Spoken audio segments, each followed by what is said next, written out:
Hello everyone. In this video, I am going to continue with the second part of limb development in tetrapods. So last video में हमने बात की थी about the role of the FGF10 expression in the development of the chick limb. Now here I am continuing with the portion.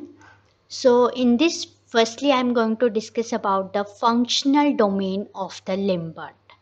तो जब भी हम early limb बड के डेवलपमेंट के बारे में बात करते हैं, here this early limb bud development it basically includes the direction of growth from proximal to distal axis. Means जो ग्रोथ होगी लिम्ब बड की that is from proximal side to distal side.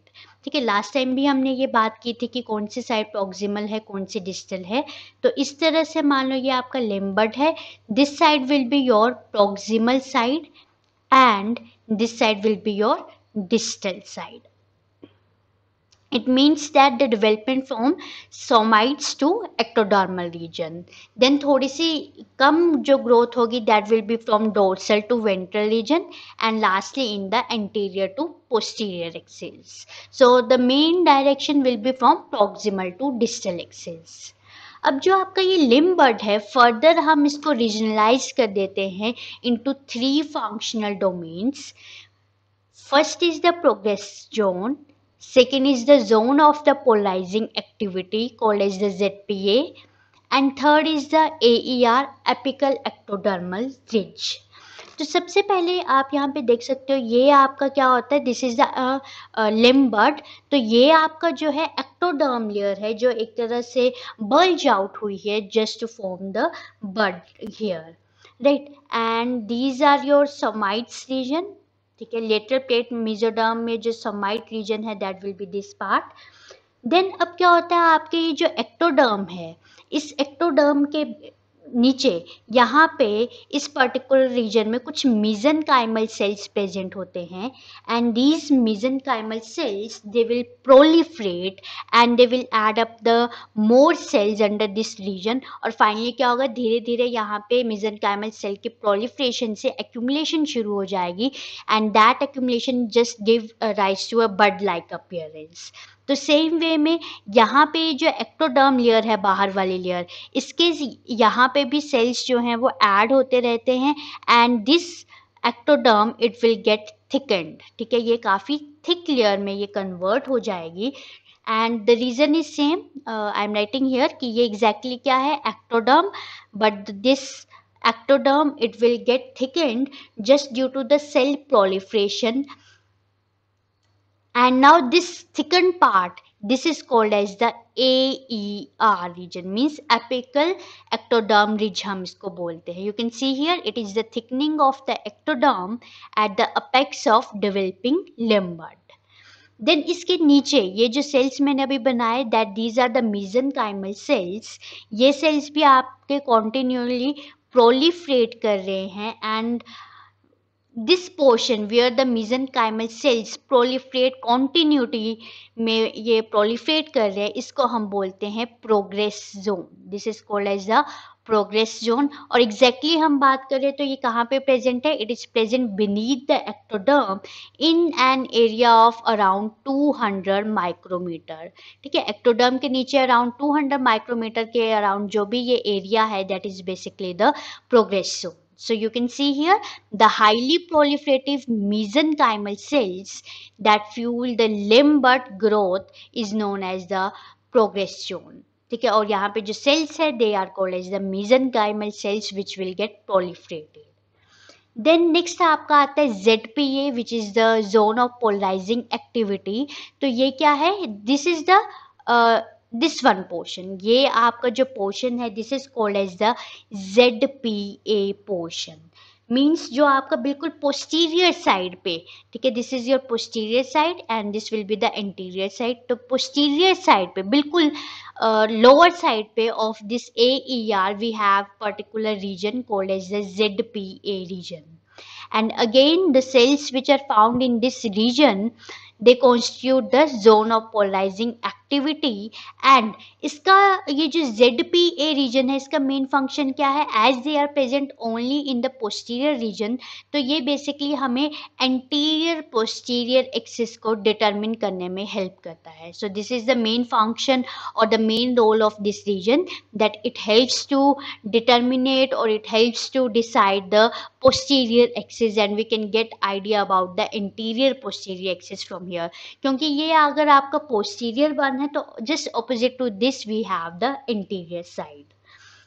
So this is your general idea of the functional domain of the limb, but we have three main domains: progressive zone, ZPA and AER zone.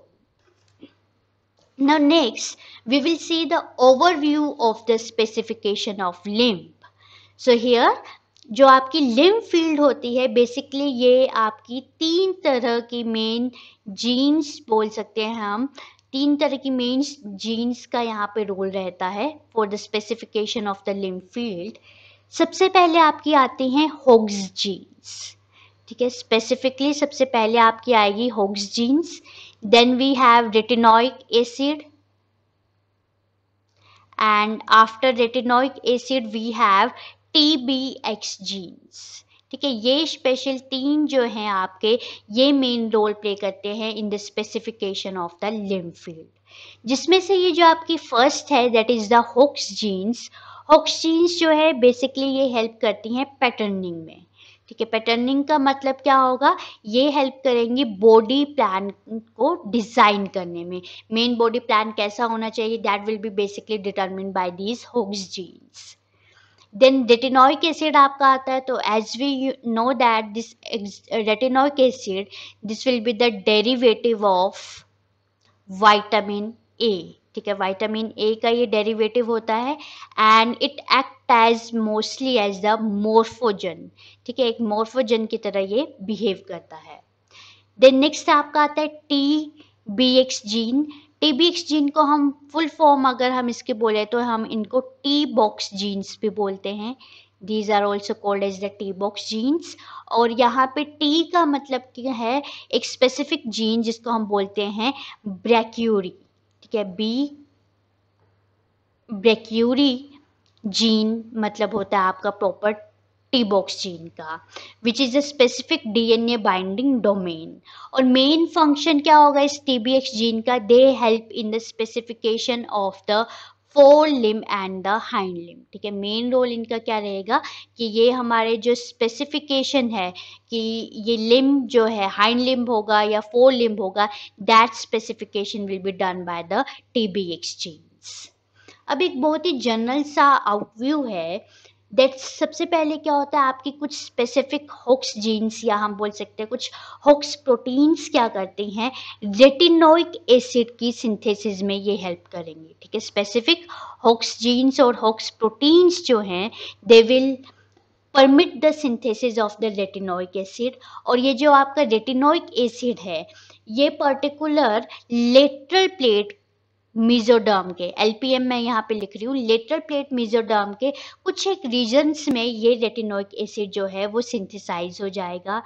And further this retinoic acid it will influences और it will activate the TBX genes. ठीक है, जो एक transcription factor है.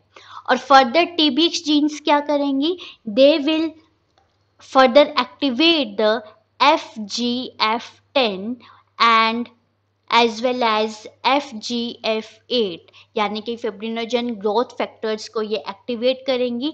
FGF10 will be activated in the mesodermal region, ये आपका mesoderm में activate हो जाएगा. और FGF8 जो है ये आपका एक्टिवेट हो जाएगा इन द एक्टोडर्म रीजन. ठीक है, तो इस तरह से ये पूरा एक ओवरव्यू रहता है कि हमारी होक्स जीन सबसे पहले एक्टिवेट होती हैं, फर्दर वो आपके रेटिनोइक एसिड को एक्टिवेट करेंगे in the some regions of the lateral plate mesoderm, और फाइनली रेटिनोइक एसिड जो है वो TBX जीन्स को एक्टिवेट करेगा. And further TBX will activate the FGF10 in mesoderm and FGF8 in the ectoderm region. Now next अगर हम particularly बात करें about the mice, in case of the mice what will happen, ये जो TBX gene है माइस के case में, ठीक है, माइस के केस में ये जो TBX जीन्स हैं, these are further divided into और categorised into two groups. First is TBX genes encoding for the TBX5, यानी कि एक कैटेगरी में आती है दैट इज द TBX5, और दूसरी आपकी आती है TBX4, and along with that हमारे पास PIT-X1 भी प्रेजेंट रहता है. ठीक है, तो ये जो जीन्स हैं इनका क्या रोल होता है, these genes that is the TBX5, they are transcribed mostly in the region of, they are transcribed in anterior lateral plate mesoderm. ठीक है, कौन सी साइड पे, anterior lateral plate mesoderm में ट्रांसक्राइब होती हैं. whereas the TBX4 and PIT-X1 they are expressed in the posterior lateral plate mesoderm, यानी कि same lateral plate mesoderm में ही एक्सप्रेस हो रही हैं, बट TBX5 आपकी एंटीरियर साइड पे एक्सप्रेस हो रही है और TBX4 आपकी पोस्टीरियर साइड पे हो रही है. Further, these TBX5 they basically involved in the formation of the forelimbs, or we can say that they are involved in the formation of the wings, which are the modified forelimbs. Whereas this one TBX4 is involved in the formation of the hind limb. तो यहाँ पे ये आपने एक conclusion जो है वो चीज़ याद रखनी है कि TBX जीन्स जो हैं दो तरह की होती हैं, TBX5 एंड TBX4. TBX5 आपके फोर लिम्ब की स्पेसिफिकेशन करवाता है और TBX4 जो है आपके हाइंड लिम्ब की स्पेसिफिकेशन जो है वो ये करवाएगा. Now next, this is the model for the forelimb of field initiation. ठीक है, इस मॉडल में क्या दे रखा है आपको स्पेसिफिकली, ये फोर लिम्ब फील्ड दे रखी है. तो एक तरह से आपका मॉर्फोजेनेटिक ग्रेडियंट जो है वो क्रिएट होता है. ठीक है, कि कौन से रीजन में कौन सी आपकी जीन्स जो हैं वो ज़्यादा प्रेजेंट होंगी. So you can see here the hox genes, they are present in maximum amount in your particular notochordal region. ये जो लोअर पोर्शन है यहाँ पे आपकी होक्स जीन्स प्रेजेंट हैं. तो एक तरह से ग्रेडियंट यहाँ पे आपका क्रिएट होता है. सो फर्स्टली हम यहाँ से शुरू करते हैं. That is the forelimb bud initiation in case of the chick, mouse and fish. तो सबसे पहले क्या होता है, आपका जो रेटिनोइक एसिड है, सेम जो मैंने अभी आपको थोड़ी देर पहले बताया ओवरव्यू में, कि जो रेटिनोइक एसिड है ये क्या करेगा. अब हम फोर लिम्ब बड इनिशिएशन पढ़ रहे हैं, तो मैंने अभी आपको ऑलरेडी क्लियर किया कि TBX जो है उसको हम दो में कैटेगराइज करते हैं, TBX5 एंड द TBX4, जिसमें से आपका TBX5 जो है ये आपका फोर लिम्ब इनिशिएशन में हेल्प करेगा. तो सबसे पहले रेटिनोइक एसिड TBX5 को एक पॉजिटिव लूप देंगे, मीन्स एक पॉजिटिव सिग्नल देंगे.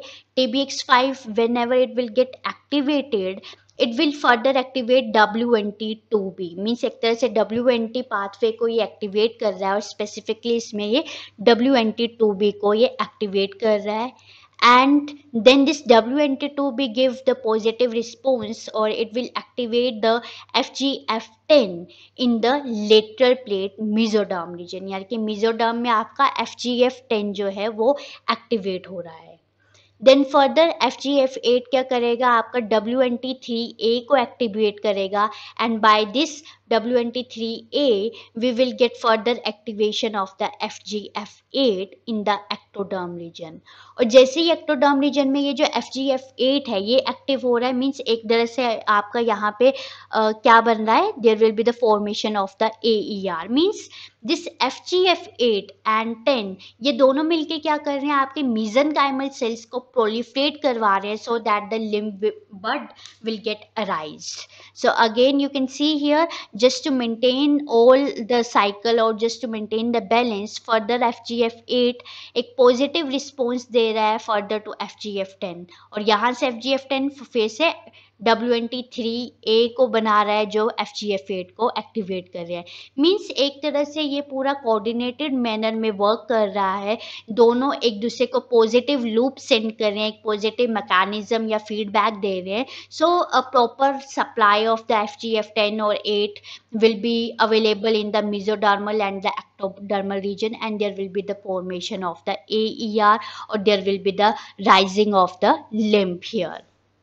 देन नेक्स्ट आपका आता है हाइंड लिम्ब बड इनिशिएशन। तो हाइंड लिम्ब में मैंने अभी आपको बता दिया कि आपका जो RA होगा, रेटिनोइक एसिड होगा, that will further activate the PIT-X1 and along with the TBX4, and further TBX4 आपके WNT पाथवे को फॉलो करेगा, WNT8C को ये एक्टिवेट करेगा, जिसके थ्रू ये फर्दर FGF10 को एक्टिवेट करेगा मेसोडर्म में, और फिर ये फर्दर WNT3A जो है FGF8 को एक्टिवेट करेगा in ectodermal region. Means again there will be the hind limb formation, और दोबारा से ये पॉजिटिव फीडबैक जो है वो सप्लाई हो रहा है just to maintain the proper balance of the FGF10 and the 8, so the limb bud will be get formed.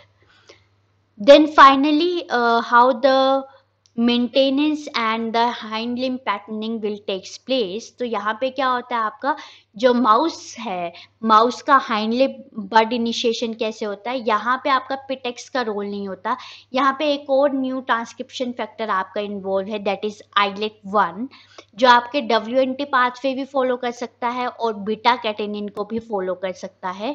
And by following the WNT and beta catenin, it further activates the FGF10 in the mesodermal region, और बाकी चीज same है कि WNT3A activate हो रहा है and FGF8, and further ये एक दूसरे को पॉजिटिव फीडबैक लूप सेंड कर रहे हैं या सिग्नल दे रहे हैं एक दूसरे को, just to maintain the proper balance so that there will be the formation of the bud here. So this is the model for the four limb field initiation.